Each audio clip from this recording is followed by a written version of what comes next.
Hi guys! Welcome back to my channel! Today, yung iba-vlog ko sa inyo is about getting married here in Norway and coming here on a fancy visa. Yeah, shoutout po para sa lahat ng may mga jowa.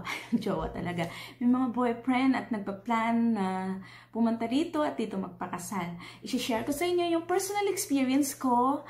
Although, possible po na may mga changes kasi 2 years ago na po yung nakaraan. But still, I think almost the same. So, isi-share ko sa inyo yung personal experience ko, what I did, what I have done, yung mga etos-etos pagdating ko dito, yung mga kinailangan kong gawin dyan at dito. At yung para po may guide po kayo. Yeah. Ako kasi nung pagpunta ka rito, wala talaga akong kaalam-alam. So, I have no one here except for my then boyfriend. Wala rin akong kakilala. So, parang nangapa talaga ako. So, marami pong mali. At natagalan na akong naikasal kasi walang nakapag-advise. So, I hope this video will help you girls para smooth yung pagpunta nyo rito, yung pagpakasal nyo rito at hindi na magastusan or magantay pa ng panahon. Kagaya sa akin nangyari nun, nagastusan kami and then muntikan nang naubos yung visa ko na 6 months. Muntik na akong umuwi. Luckily, naihabol. So, ito na nga po. Nung nandiyan ako sa Pilipinas, and me and my boyfriend then decided to come here in Norway to get married here and settle here. I go to the website of UDI. Yeah. I go to www.udi.no. And then doon, nag-create ako doon ng email. It's one of the requirements. Mag-create ka doon ng email. And then, lahat kasi ng mga transactions ay doon sa email mo. Every time mag-log on ka doon, gamit mo yung email mo. So, yun na yun. So, nung nag-log on na ako doon using my email, and then, need kong i-determine kung anong klaseng visa ang a-applyan ko. So, na-determine ko na fancy visa kasi hindi pa naman ako kasal. Some who come here can have a student visa or family visa, yung mga asawa na. Yeah, mga anak. So, sa akin, fancy visa. So, na-determine ko na. Chinek, maraming katanungan doon. Check ko siya. And then,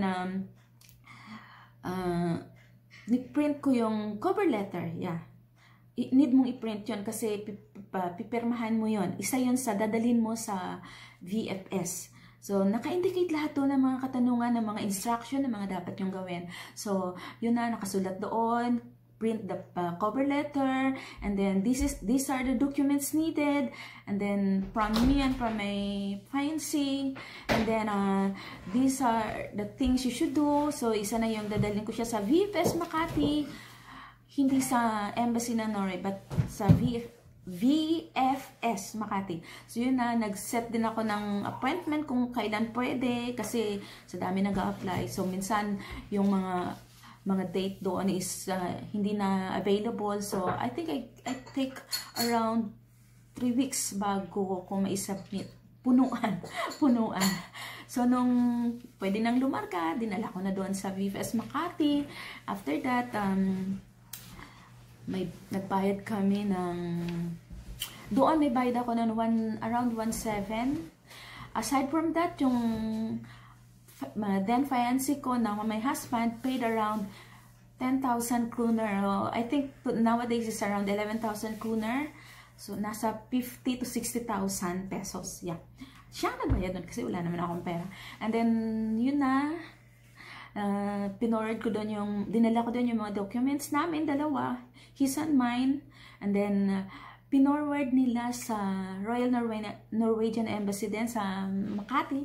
Pero nowadays, hindi na po doon ipino-forward, kundi doon sa regional, how do you say it? Basta doon na sa Thailand na po pino-forward. So, pero sa time ko doon pa sa Pilipinas, nagtatanggap pa sila doon ng visa application. So, pinorward doon. Then after just 3 weeks again or 2, I receive an email or a text that I can pick up my passport kasi kasali dun yung passport ko sa requirements. So, nung pinick up ko yung passport ko, after that, naghintay ako ng 4 months. Yeah, because the Norwegian embassy then told me that it's around 4 to 1 year bago malalaman yung result. But in my case, I received the result within 4 months only. But sad to say, it's denied. And then I just do my appeal. So, another story. So, I'm here. So, it is approved during my appeal. So, yun nga, 4 months. And then, during that 4 months, yeah, after the 4 months na, let's say, approved, pumunta ako ng embassy para i-stamp nila yung visa ko. I don't know nowadays kung paano yung process kasi nga nasa Thailand na hopefully mas madali now, I don't know. Or maybe it takes more time today. So, yun na nga, nung in-stamp na nila, nakasulat doon, nabasa ko doon sa email ko na approve ako, and then nakasulat doon na 5 months ang allowed sa akin to travel. So, hindi naman kaagad-agad na within 1 week. So, pwede, may time pa po tayo mag-ipon ng pamasahe or kung may mga commitments tayo, tapusin po natin. And then, do other things like may attend some seminar that the government of the Philippines set for us before they would allow us to travel out of the country. What I mean is the CFO. Need po natin mag-secure ng CFO. Then, to secure CFO, magbubook na naman. So, nagbook ako online ng day para makakuha nun. Madali lang naman. I think wala namang seminar. Kung di yung parang may pinag-check lang, basahin mo. And then, after that, nung natapos ka na, binigay ko na, kinuha na nila. And then, pinababa kami para magbayad. And inintay ko yung parang certificate, parang card. Parang 1/3 sheet of paper na medyo matigas na papel na nakalaminate. Na, yun na yung ipapakita sa immigration kung sa araw ng pag-alis ko. So, yun na nga yun. After nun, nag-book na ako ng date. And then, bye-bye Philippines na. Nandun na sa airport, pinakita ko. By the way, yung CFO, may bayad pala yun, around 450 kung hindi ako nagkakamali. And then, nung nasa airport po ako, may bayad din ulit, travel tax. I think travel tax, yeah, I think so. So, nagbayad din ako ng around 1,650, around 1,700. I don't know nowadays how much. And then, lipad-lipad na. So, pagdating ko dito sa Norway, beforehand I was informed already in the letter during my approval of my visa na within 7 days need kong pumunta sa UDI police dito. So pagdating ko dito, kinabukasan nagpunta kami ng boyfriend ko then, bainsi ko that time na sa Polity, UDI Polity, sa police. Yeah, hindi po siya ordinaryong. I think hindi siya yung ordinaryong police na nanguhuli. Hindi, parang UDI police siya. Immigration police, parang ganun siguro yung ibig sabihin. Kasi tawag nila UDI Polity, UDI Polity. So, nagpunta kami doon, and then parang ni-register ako. Ni-register saan ako nakatira, etc. etc. And then after that, a few days or the next day, naka-receive ako ng letter na need kong pumunta sa clinic. Nakasulat doon anong araw, saan, for the tuberculosis test. Tayo po kasi galing sa third world country required. Is a mandatory test, yeah. Sa lahat ng mga immigrants from third world country, mandatory to undergo the tuberculosis test. So yun nga, nagpunta ako doon, and then after ko ng test ng x-ray, blah blah blah, I was asked if gusto ko bang magpa-test pa ng like it's IBs, IPS, whatever kind of test, HEPA. So since libre naman, hindi po siya mandatory. So since libre naman, umayag ako, wala naman mawawala, is pabor pa nga sa akin yun. So okay, I said okay, and then they do the test, and then after that, maybe 3 days I received the result, both. And by the way, they told me then in the clinic that the result is very confidential. So, in case na meron akong sakit, hindi naman kakalat yung kaalaman na may sakit ako or whatever. So, it's like confidential. So, So, yung lola niyo, dahil alam ko naman sa sarili ko, wala akong sakit. So, after I receive, okay. And then, after just maybe a day also, after that, I receive a letter na nagbibigay sa akin kung sino ang aking primary doctor. They call it here fast legan. So, lahat kasi dito ng tao, meron silang primary doctor. Hindi basta-basta kung kani-kaninong doctor ka lang pupunta. So, yeah, that's how it is here. Meron bawat isa. Kahit bata, I think kahit bata meron. I'm not so sure kasi wala akong anak. So, I think so. Basta lahat po is meron po siyang primary doctor. Yun lang yun ang yung pupuntahan. And then, if the primary doctor says that you need further examination, further test, or i-refer ka niya sa yung parang kung sa atin pa, specialista, manggagaling po yung recommendation sa primary doctor. So, yun na ngayon. After that,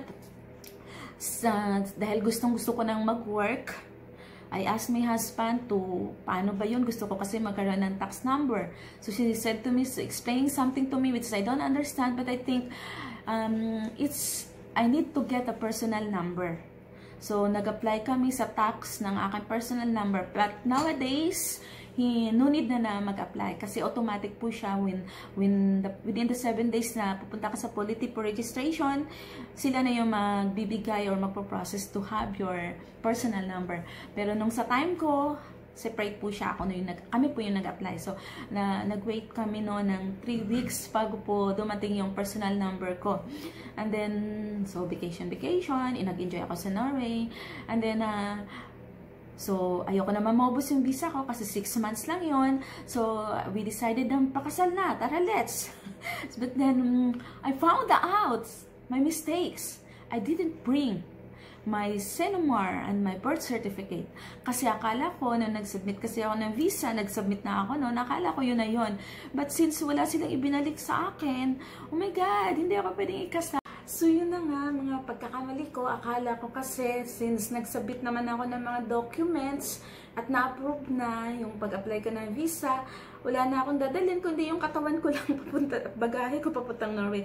Which is, I'm very wrong, guys. So, huwag niyong gawin yung pagkakamali ko. Hopefully, makatulong po ito sa inyo. Kumuha po kayo ng extra pa na CENOMAR at saka birth certificate at apostille po ninyo sa DFA dyan sa Pilipinas. Bitbitin nyo po yun papunta dito kasi need na need po yun para sa pag-apply ng wedding marriage license. Wala nun, walang kasal. walang kasal. Yeah. So ako dahil pag nagkamali nga na wala akong dala, so need ko pang pumunta ng Oslo. Imagine yung hassle sa akin. Nag-travel ako ng 7 hours to Oslo, to the Philippine Embassy, to have the SPA, and ipadala sa Pilipinas. And then, kukunin nila doon ang family ko na inatasan ko, and then sasend dito. So, since gahol na talaga sa oras, medyo patapos-tapos na yung visa ko, kinakabakabahan na. So, after na-receive namin, immediately, we bring it to tax office, to apply for the marriage license together with the application, with the application form, and then sa application form po pala is dapat nakasign na po doon yung paraduber, yung witness, or I don't know if they were called witness here or bridegroom and bridesmaid, I'm not too sure. Pero yun na yun, paraduber ang tawag nila. I think it's more on witness. So, nandun ang pagkasabit na namin, naghintay kami ng 3 weeks. Gawa ng summer yung time na pagpapakasal namin. So, marami nagpapakasal. So, medyo nag-antay kami ng 3 weeks. So, nung dumating na yung letter na na-approve na po yung license namin, dinala ka agad ng then, boyfriend ko sa Rådhuset. They call it Rådhuset here. Pero sa atin, Town Hall, LR City Hall, or City Hall, yeah, yun. So, pagdating doon, i-confirm lang naman yung date, kung kailan namin gusto magpakasal at saka yung oras. And then, nung okay na, dahil available yung time na yun, bumalik lang kami kung kailan yung araw na pinili namin na kinonfirm. So, yun na, nung after ng kasal, just only 1 hour, kasi hindi kami sa simbahan kinasal, So, yun na, just right after the wedding, binigyan kami ng papel, temporary marriage certificate, na pwede namin gamitin pag-apply ng residence permit. So, yun na yun. So, pag-uwi namin sa bahay, naglagon ka agad sa UDI again para magkumuha ng date, ng appointment date para sa pag-submit ng mga documents for residence permit. So yun na, nung na-confirm na yung date kung kailan kami pwedeng pumunta para dalhin yung mga requirements, nagantay na lang sa araw na yun, and then pagdating doon, hinatid, picture taking, ginawa nila yung passport, so the normal process ng pag-a-apply ng visa. Yeah, ng visa.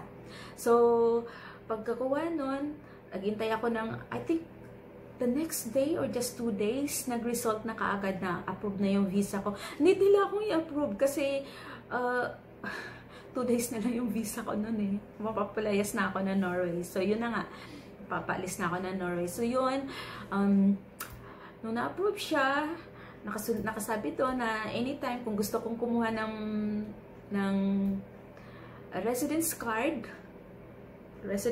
yeah, punta lang ako doon. So, that time kasi walk-in, unlike now, dahil sa COVID, hindi na pwedeng pumunta doon by appointment again. So, sa time ko, walk-in, so pagpunta ko doon, picture taking, and after that, naghintay lang uli ako ng, I think, 3 or 1 week, and then nakuha ko na sa aming postkasa, sa aming post box, yung letter together with my residence card. So, yun na yun. So, that's how happened to me when I come here in Norway. I hope makapulutan ng ideas sa mga gustong pumunta dito, yung may mga boyfriend na nagbabalak na dito magpakasal, nagbabalak na kumuha ng visa, as a fiancé visa, papunta dito. So, I hope guys, nakatulong sa inyo yung personal experience ko. Although, maybe may mga changes once again, maybe may mga changes. So, but basically, hindi naman masyadong malayo. So, yun guys. Thank you for watching. And please subscribe. And next vlog, I hope I can share more about my experiences here as an immigrant in Norway. Hopefully, hindi lang puro landscape, puro views yung i-share ko, i-vlog ko. I also plan to share my experiences here.